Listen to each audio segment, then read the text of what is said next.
নমস্কার। আমার সুধী দর্শক শ্রোতা বন্ধুদের আন্তরিক শুভেচ্ছা জানিয়ে আমি জমি জায়গা সংক্রান্ত আরেকটি ভিডিও পর্ব আজকে শুরু করতে যাচ্ছি। তো এক ভদ্রলোক আমার সাবস্ক্রাইবার, উনি প্রশ্ন করেছেন, উনি বনভূমির কিছুটা জায়গা দখল করে আছেন। ওনার বাড়িটা উনি লিখেছেন জঙ্গলমহল, পশ্চিমবঙ্গের জঙ্গলমহল। জঙ্গলমহল কথার অর্থ যে জায়গাটাতে, যে সব এলাকাতে জঙ্গলের পরিমাণ বেশি আছে, তা সেই জায়গাতে উনি কিছুটা জায়গা, জঙ্গলের জায়গা দখল করে আছেন। এইটা কিভাবে তার নামে রেকর্ড করা যাবে? এখন জঙ্গলের জায়গা, জঙ্গল অর্থাৎ ফরেস্ট ডিপার্টমেন্ট বা বন দপ্তরের জায়গা। বন দপ্তরের জায়গার ক্ষেত্রে কি হয়, অনেক সময় কিছু কিছু ক্ষেত্রে কেউ যদি বসবাস করে থাকেন, ভূমিহীন যারা, তারা যদি কেউ কোনো জায়গায় বসবাস করে থাকেন, সেখানে বন দপ্তরের জায়গাতে লেখা থাকে যে এইটা বেআইনিভাবে দখলদার অমুক লোক, একটা লোকের নাম থাকে যিনি দখলে থাকেন। এটা অনেক সময় হয়, কিন্তু বন আমাদের সংরক্ষিত জায়গা। বন ইন্ডিয়ান ফরেস্ট অ্যাক্ট 1927 থেকে 27 সালে লাগু হলেও ততটা এর উপরে কত বিশেষ প্রভাব পড়েনি। কিন্তু আমাদের যখন reservation act, forest reservation act 1980 এসছে, তখন থেকে কিন্তু বন দপ্তর যথেষ্ট সক্রিয়।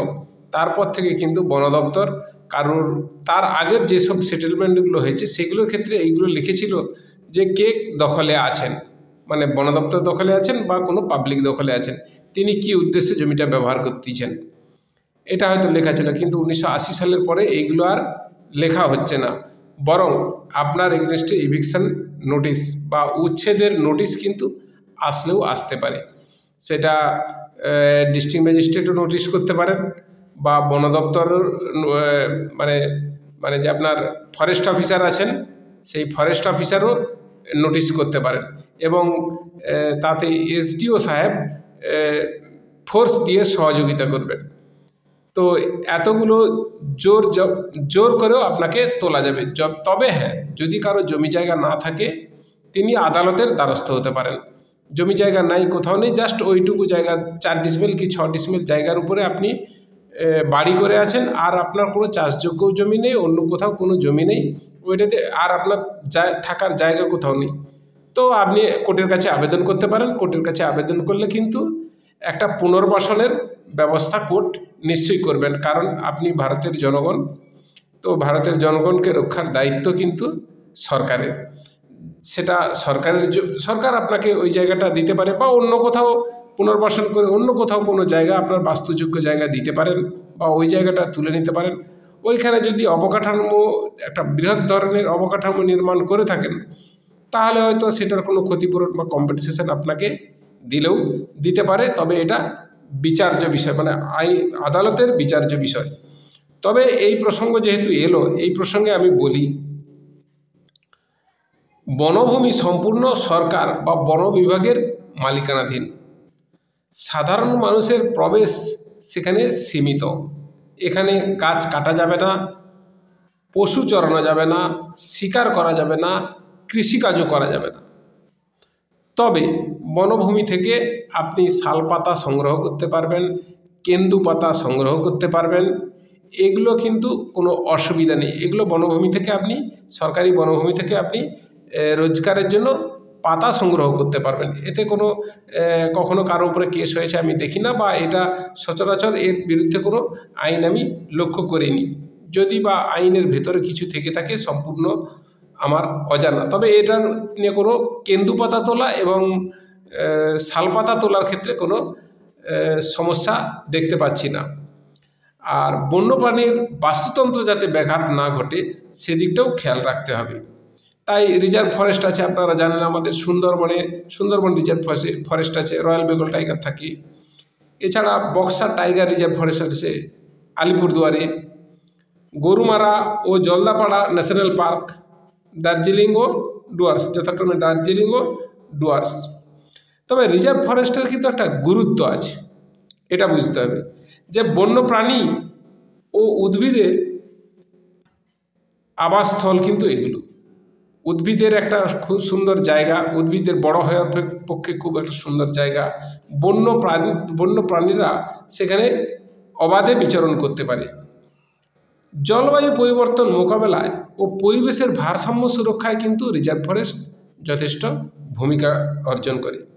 ভূমিকা গ্রহণ করে। গাছপালা এবং ভূমি ক্ষয় রোধেও রিজার্ভ ফরেস্ট কাজ করে থাকে। তবে ওই স্থানীয় আদিবাসী বা স্থানীয় জনগোষ্ঠী যারা, যেটা আমি আগে বললাম, যে কারোর যদি বাস্তু না থাকে, সে যদি মানে অবস্থার পরিপ্রেক্ষিতে সেখানে একটু 2-4 ডিসমিল জায়গা বাস্তু করে থাকেন, তার জন্য কিন্তু কিছুটা হলেও বন দপ্তর ছাড় দিয়ে থাকেন। ফরেস্ট অফিসারের কাছে আপনি আবেদন করবেন, তিনি মনে করবেন যে বিবেচনা করে দেখবেন, তিনি মনে করলে তিনি পারমিশন দেবেন। পারমিশন দিলে হয়তো আপনার নামে কিছুটা হয়তো দখলদার লিখে দিতে পারেন। Maybe or may not be, আমি ঠিক জানি না। মানে সেখানে আপনাকে সম্পূর্ণ যুক্তি দেখাতে হবে আপনি কেন ওখানে আছেন। ফরেস্ট অফিসারকে সন্তুষ্ট করতে হবে, মানে আপনার যুক্তিগুলো যেন স্বয়ংসম্পূর্ণ হয়। তাহলে হয়তো উনি 4 ডিসমিল আপনার জন্য দখলদার লিখে দেবেন, কিন্তু রায়তি সত্ত্ব মালিকানা আপনি পাবেন না। ওনাদের রেকর্ডে, ওনাদের খতিয়ানে, ওনাদের দাগে আপনারটা হয়তো দখল নোটিং দিতে পারেন, কিন্তু রায়তি সত্ত্ব আপনি কোনোদিনই পাবেন না, এটা নিশ্চিত। তাই বনভূমি সংরক্ষণ খুব একটা দরকার। এটা বনভূমি যাতে উজাড় না হয়, এর রূপান্তর যাতে না হয়, সেটা কিন্তু এই আইনের মূল উদ্দেশ্য। তো সেখানে কৃষিও করা যাবে না, শিল্পও করা যাবে না, বসতিও স্থাপন করা যাবে না। তবে সাবধান, যারা অবৈধভাবে বন থেকে কাঠ কাটছেন তাদের জন্য কিন্তু খুব যথেষ্ট শাস্তি বিধানের ব্যবস্থা আছে, এবং যারা অবৈধভাবে পশু শিকার করবেন তাদের জন্যও কিন্তু যথেষ্ট কড়া আইনি পদক্ষেপ নেওয়ার ব্যবস্থা আছে। আর কেবলমাত্র ওই বাস্তুর জন্য 2-4 ডিসমিল বাদ দিলে, বাকি যদি বন দপ্তরের কোনো জায়গাতে আপনি দখল নেন, চাষবাস করেন, আপনার ভাগ্য বা কপালে কিন্তু যথেষ্ট দুর্ভোগ আছে। তো আশা করি আমি বন দপ্তরের এই যে আইনগুলো, এই আইনগুলোকে বন দপ্তরের সাথে সাথে, মানে জঙ্গলের আশেপাশে যারা আছেন তারা যাতে মেনে চলতে পারেন। আবার বন দপ্তর অনেক সময়